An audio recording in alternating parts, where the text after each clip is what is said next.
Hello अस्सलाम वालेकुम। जिस तरह हमने नेटवर्क मदरसा के पिछले ट्यूटोरियल में हमने देखा था कि जिसमें हमने ओएसआई लेयर्स की 3 लेयर्स हमने डिफाइन करवाई थी, मैं आपको और समझाने की कोशिश करी थी।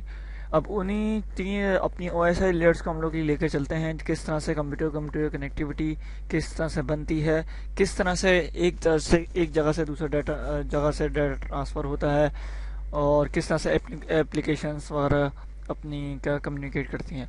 Now we are starting the OSI layers, standard layers, और हम फंडामेंटल से थोड़ा सा अबव की बातें करेंगे, क्योंकि अब जो हमारा जो सेक्शन स्टार्ट हुआ है इस ट्यूटोरियल से, वो हमारा अब मेन CCNA हमारा स्टार्ट हो गया है, क्योंकि OSI layers is the basic layers of CCNA।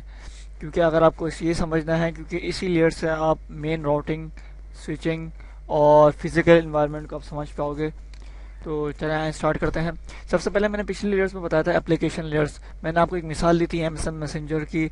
आप कोई भी मिसाल अपने सामने रख सकते हैं जो भी इलेक्ट्रॉनिक मीडिया की हो। जैसे आप ईमेल की भी रख सकते हैं कि ईमेल को किस तरह से हम एक जगह से दूसरी जगह सेंड करते हैं। जिस तरह से वो एप्लीकेशन लेयर होती है, हम उस पर ईमेल लिखते हैं, उसका एड्रेस वगैरह लिखते हैं, बॉडी में उसकी जो भी हमें बात करनी होती है उससे डिलीवर करना होता है, हम उसके बारे में लिखते हैं। उसके बाद फिर हम उसको सेंड करते हैं, वो हमारा एप्लीकेशन एरिया कहलाता है। जब हम उसको सेंडिंग का बटन दबाते हैं तो वही चीज़ वो प्रेजेंटेशन में चली जाती है, किस तरह से वो न्यूमेरिक जेनेरिक इनक्रिप्शन फॉर्म में जाती है। फिर उसके बाद हमारा थर्ड लेवल आता है OSI लेयर्स का, वो सेशंस लेयर कहलाती हैं। वो क्या करते हैं कि वो एक टनल बना लेती हैं थोड़ी देर के लिए। सेशन बेसिकली आपको एक चीज़ क्लियर करनी होगी कि सेशन जो होता है वो एक पर्टिकुलर और टेम्प्रेरी टाइम के लिए बनता है, कि जैसे ही हमने क्लिक किया वहाँ सेशन बना, हमारा सारा डाटा बना, हमारी वो हम जैसे हमारा डाटा वहाँ तक पहुँचेगा सेशन वहाँ अपना ख़त्म हो जाता है, खुद ही बहुत एंड हो जाता है। ये लॉजिकल की सेपरेट सेशंस कहलाते हैं। इसके बाद जो हमारी एंड टू एंड डिलीवरी होती है, जैसा से हमने क्लिक किया और यहाँ से डाटा को सही सलामत दूसरी एंड तक पहुँचाने का जो काम होता है वो ट्रांसपोर्ट करता है, ट्रांसपोर्ट लेयर कहती है।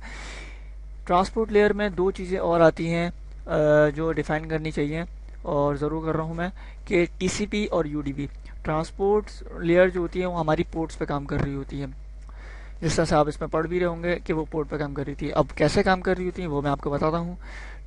TCP जो होती है बेसिकली ट्रांसमिशन कंट्रोल प्रोटोकॉल कहलाता है, जो हमारे डाटा सेंडिंग के लिए यूज़ होता है। और UDP user data com protocol कहलाता है, जो हमारे ऑडियो वॉइस को सेंड करने के लिए यूज़ होता है। ट्रांसमिशन कंट्रोल प्रोटोकॉल में डिले होता है, UDP में डिले नहीं होता, क्योंकि उसमें वॉइस पैकेट्स आते हैं। मैं आपको वापस क्लियर कर दूं, ये इंटरव्यू में सवाल पूछा जाता है कि UDP और TCP में क्या फ़र्क है। TCP बेसिकली हमारा डाटा सेंडिंग के लिए यूज़ होता है, और UDP हमारा मोस्टली हमारा वॉइस के लिए यूज़ होता है, यूज़र डाटा ग्राम प्रोटोकॉल कहलाते हैं, और इसमें डिले नहीं होता। इसके बाद नेटवर्क लेयर पे जाते हैं। नेटवर्क लेयर बेसिकली एक लॉजिकल एड्रेसिंग लेयर कहलाती है, जो लॉजिकल लेयर कहलाती है, जो हमारी best path destination, find the best path destination को यूज़ करती है। Network layer basically IP address पर काम कर रही होती है। ये एक लॉजिकल एड्रेस होता है कंप्यूटर का, जो बार बार चेंज हो सकता है। IP एड्रेसेस की मैं आगे आपको जब सबनेटिंग में जाएंगे तो बताऊंगा किस तरह से उसकी IPs डिफाइंड होती हैं, क्या IPs होती क्या हैं, किस तरह से ये IPs बनी थी। बस ये आपको और नेटवर्क लेयर में एक और चीज़ आती है कि जिसमें लॉजिकल एड्रेसिंग है, IP एड्रेस पे यूज़ होती है नेटवर्क लेयर, और इसके अंदर राउटिंग आती है। यानी ये राउटर जो उसको लेयर 3 कहते हैं, वो इसीलिए वैसे कहते हैं कि वो IP एड्रेसेस पे काम करता है और बेस्ट पाथ डेस्टिनेशन को ढूंढने में आपको कामयाबी देता है।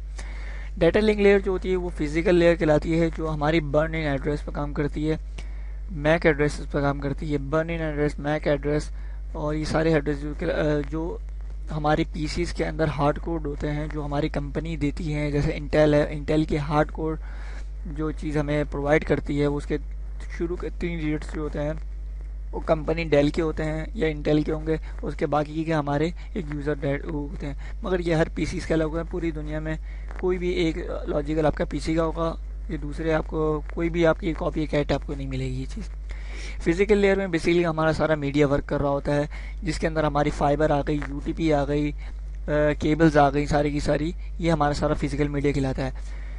अब इसकी छोटी सी मिसाल ये आप देख सकते हैं कि रियल इन्वायरमेंट में अगर मैं आपको दिखाऊं तो ये आपको थोड़ा बहुत समझ आ रहा होगा डाटा सेंडिंग किस तरह से हो रहा है। अब मैं वापस ईमेल की इसी वजह से मैं दे रहा हूँ कि ईमेल ज़्यादातर हम लोग यूज़ कर रहे हैं। अब उसके बीच पे आप कोई भी एप्लीकेशन उठा लें, उसके बारे में सोचेंगे तो आपको इसी तरह से डाटा सेंडिंग होता हुआ नज़र आएगा। एक फाइल भी सेंड कर रहे थे, वो भी इसी तरह से सेंडिंग होती हुई नज़र आएगी।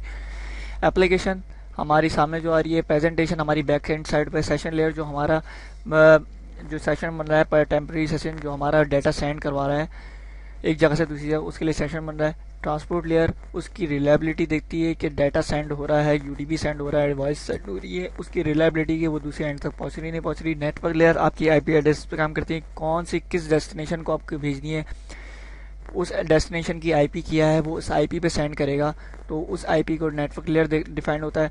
डाटा लिंक लेयर क्या करती है, जो मैक एड्रेसेस पे काम करती है, वो आइडेंटिफाई करती है कि कौन सा उस लैन के अंदर, उस एनवायरनमेंट के अंदर उसका मैक एड्रेस क्या है, वो उसको परफॉर्म करती है, फिर उसको जाके वो डाटा डिलीवर करती है। और फिजिकल लेयर क्या, वो हमारी कनेक्ट होती है स्विचेस से। स्विचेस ये हमारे पूरे केबल्स कनेक्ट है स्विचेस, फिर राउटर गया, फिर हमारा ये वैन एरिया चला गया। ये हमारी, ये समझ लें, ये जो बेसिकली ये चीज़ है, ये हमारी आधी दुनिया आ गई, इसमें पूरे सर्विस प्रोवाइडर आ गए बीच में, फिर हम राउटर पे आ गए, फिर ये हमारा ये दूसरा नेटवर्क, ये हमारा पूरा एक नेटवर्क है, ये हमारा दूसरा नेटवर्क है। बेसिकली एक और चीज़ मैं आपको बताता चलूँ कि OSI मॉडल्स को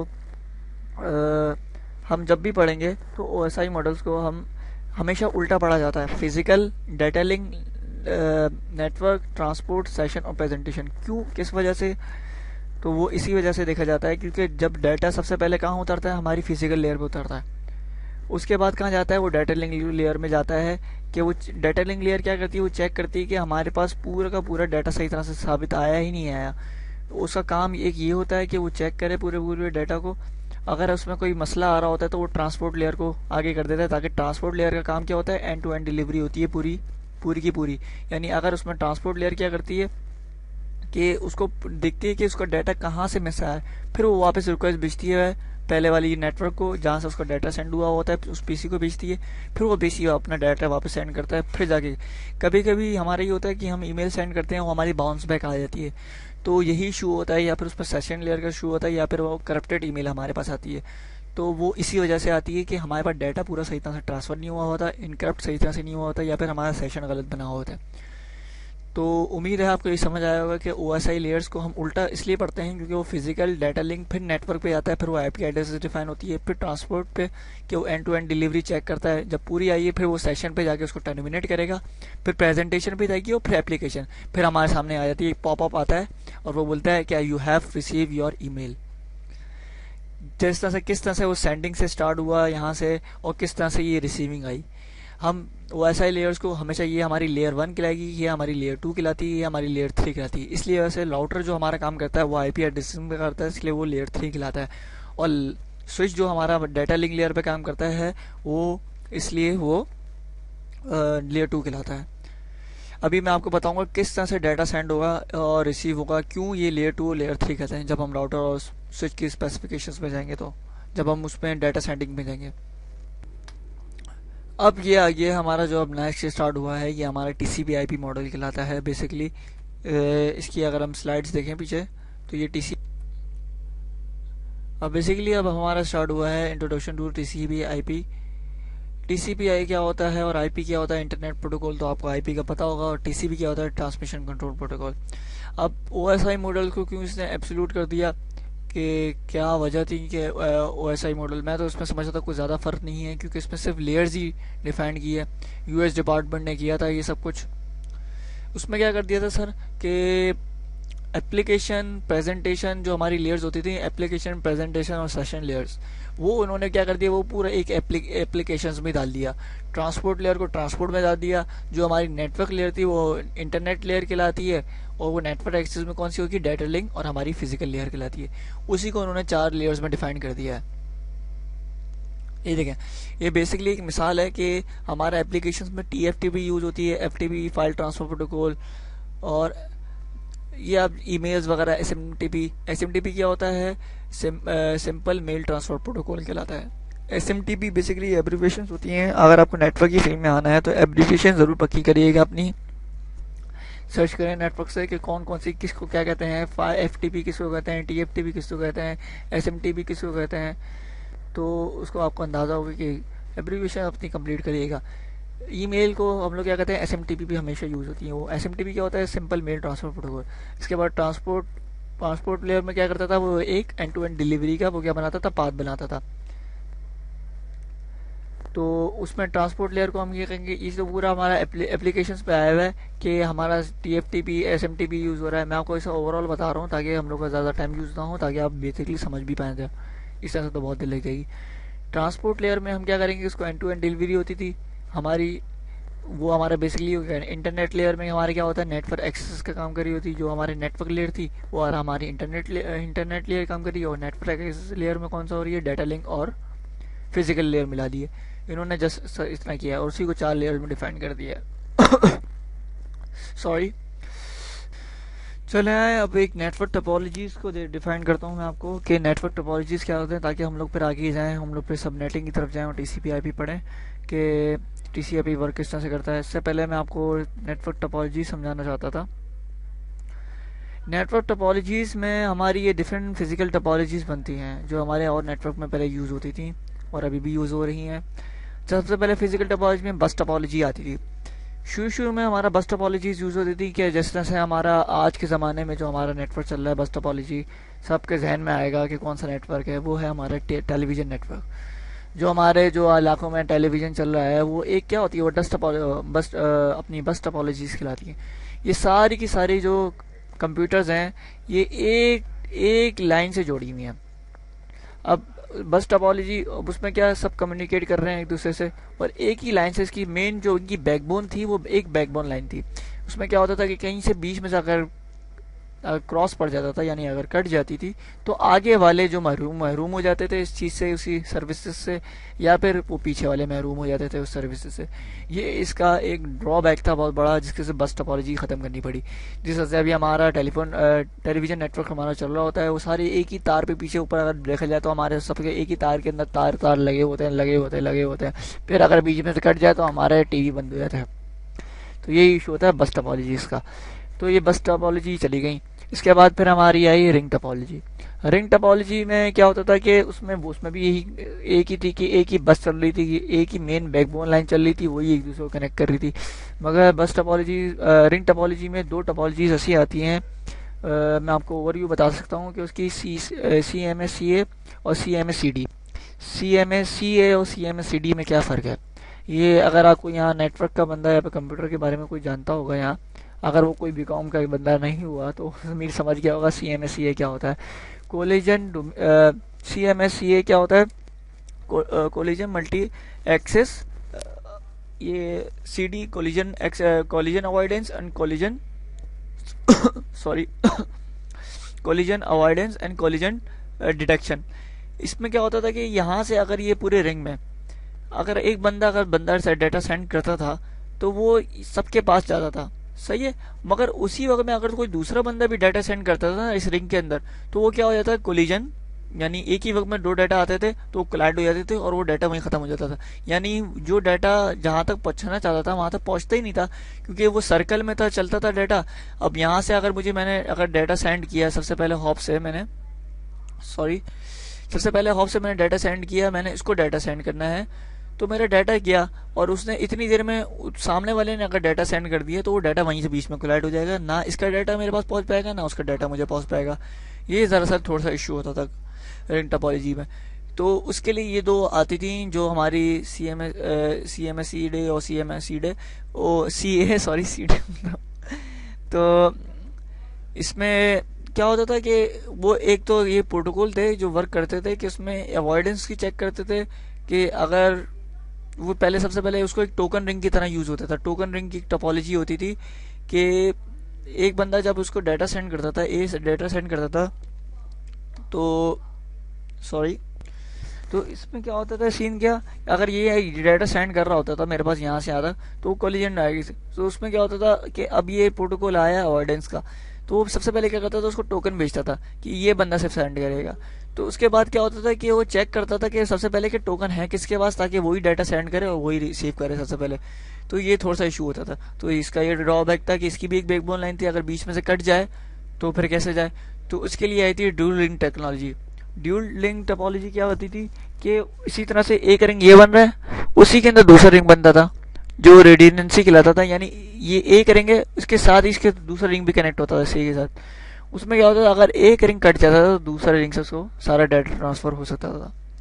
अब वो मैं आपको किस तरह से दिखाऊं, अगर कोई ऐसी तस्वीर आई तो इंशाल्लाह मैं ज़रूर आपसे डिस्कस करूँगा, मगर वो अभी एब्सोल्यूट हो चुका है। अगर हमारे इतना काम अगर बीच में आएगा कोई टोपोलॉजी का, तो ये सिर्फ मैं आपको ओवरव्यू दे रहा हूँ कि टोकन टोपोलॉजीज क्या होती थी, किस तरह से टोकन सेंड, एक बंदे को टोकन मिलता था, सिर्फ वही डेटा सेंड करता था।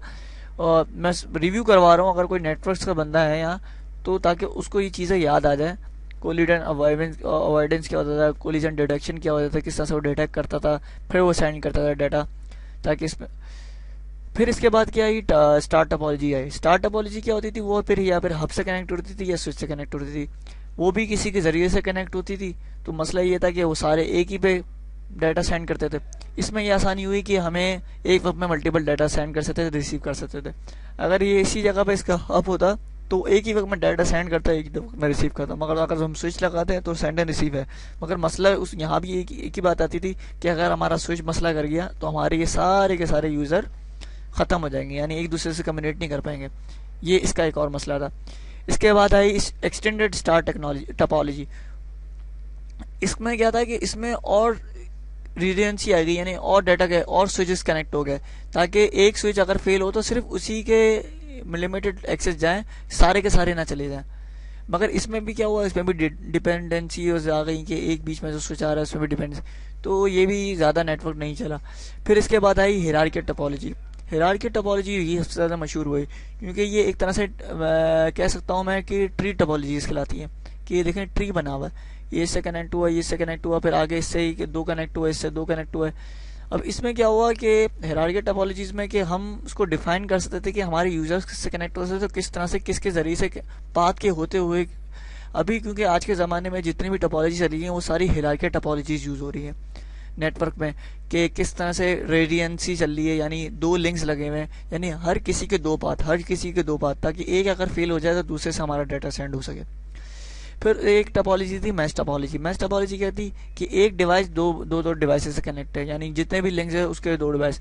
तो इसमें क्या होता था, अगर हमारे 4 डिवाइसेस लगी हुई हैं तो आप हर डिवाइसेस के 2 लिंक्स होते थे, यानी हर डिवाइस हर दूसरी डिवाइस से कनेक्ट होती थी। 4 रहेंगे तो 4 से 4 मल्टीप्लाई करेंगे तो कितने लिंक्स हुए हमारे, यानी 60 इतने 8 लिंक लग गए। यहाँ भी 4 और 4 से कनेक्ट हो रहा है तो वो 8 लिंक लगाएगा। यानी इसमें क्या होता था, हमारी केबल्स बहुत ज़्यादा यूज़ हो रही थी, इसलिए मैश टोपोलॉजीज भी ज़्यादा वर्क नहीं करी।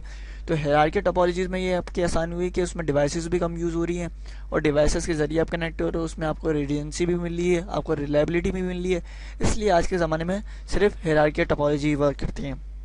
उम्मीद है इसमें आपको टोपोलॉजीज भी आपको समझ आई होंगी, किस तरह से टोपोलॉजीज वर्क कर रही हैं। थोड़ा बहुत मैंने आपको इंट्रोडक्शन दिया टोपोलॉजीज के बारे में। ओएसआई लेयर्स क्या होती हैं, ओएसआई लेयर्स का उसमें आपको पूरा डिफाइन हो गया। टीसीपी/आईपी मॉडल क्या होती है, कि उसमें किस तरह से उन्होंने 4 लेयर्स उन्होंने कम कर दी हैं।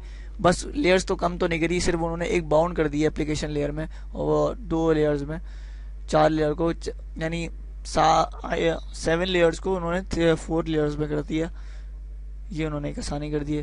तो ये अब उम्मीद है आपको समझ आ गया। तो अगर आपको एक बात फिर भी समझ नहीं आती तो काइंडली प्लीज़ मुझे लिख के भेजिएगा, ताकि मैं फिर आपको और ताकि उसको ब्रीफ कर सकूं उस बारे में। अगर मेरे से कोई गलती हो गई हो तो माफ़ करिएगा, और उम्मीद है कि आपको समझ आई होगी सारी चीज़ें। अब अगला जो हमारा चैप्टर स्टार्ट होगा वो हमारा सबनेटिंग और टीसीपी/आईपी यानी आईपीज़ नेटवर्क एड्रेसेस के बारे में बात होगी, जो हमारा सीसीएनए का मेन, यानी ये फंडामेंटल्स यहाँ ख़त्म हो गए हमारे। अब फंडामेंटल से हम अब जाएंगे अब इंशाल्लाह। तो उम्मीद है आपको थोड़ा बहुत इंट्रोडक्शन अच्छा लगा होगा। दुआओं में याद रखिएगा। अल्लाह हाफ़िज़। इंशाल्लाह नेक्स्ट वीडियो में मिलते हैं आपको।